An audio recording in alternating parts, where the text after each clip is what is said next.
3 people checked into room 15 of the Sportsman's Lodge motel. Only 2 would walk out alive. On April 21, 2018, cameras in the small town of Apalachicola, Florida captured 3 figures leaving a restaurant after dinner: 31-year-old Mara Leston and her partners, Dylan Marsh and Rina Calder. To anyone watching, they looked relaxed, laughing, talking, moving like ordinary tourists. But behind those brief smiles was a storm months in the making, built on jealousy, violence, and a toxic love triangle spiraling out of control. Mara's life had never been easy. Losing both parents by 14 forced her into adulthood early. She built an independent life in Miami, working hard to support herself. But when she reconnected with Dylan, an old classmate, everything changed. Their relationship began in secret. The problem was simple and dangerous. Dylan was already living with Rina, a woman who came from a powerful law enforcement family and used that influence like a weapon. Rina decided Dylan didn't need to choose, he could have both. And that decision dragged all 3 into a volatile cycle of jealousy, drinking, and constant fights.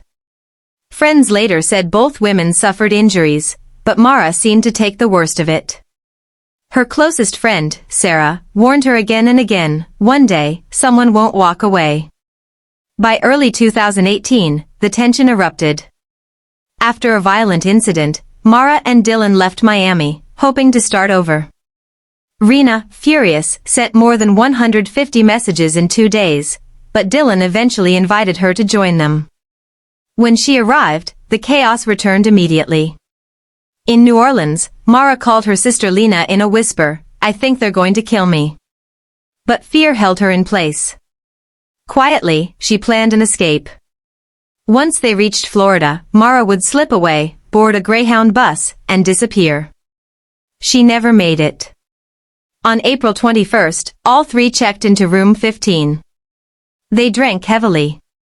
Tensions rose. And sometime during the night, the room became a crime scene. What actually unfolded is still argued to this day. Rina claimed Dylan exploded in a drunken rage.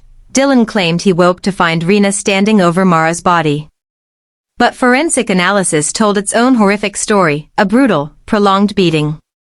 Mara suffered broken ribs, deep bruising, and massive internal injuries.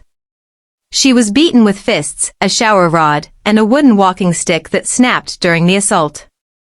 Evidence suggested the beating continued long after she was unconscious. By morning, Mara was dead. Instead of calling for help, Dylan and Rina wrapped her body in a sheet and carried it out of the motel. Surveillance footage captured their silhouettes, moving a lifeless bundle between them.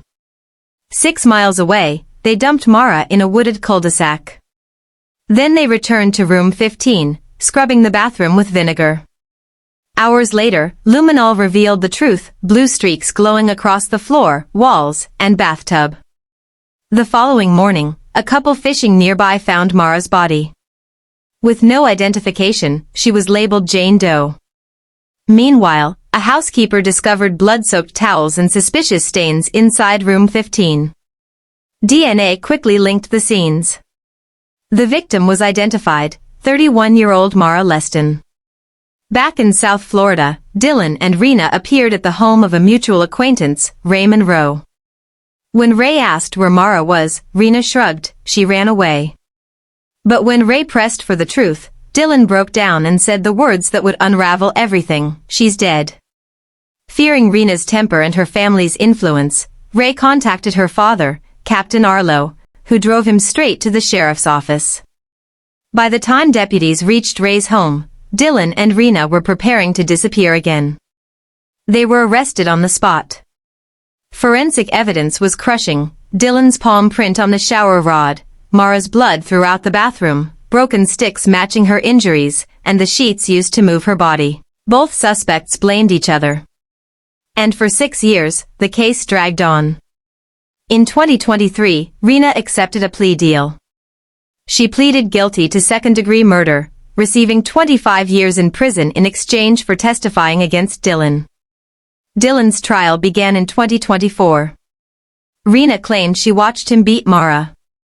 The defense argued Rina was the real killer, pointing to threatening messages she had sent before the trip. But the forensic evidence showed both had played a role.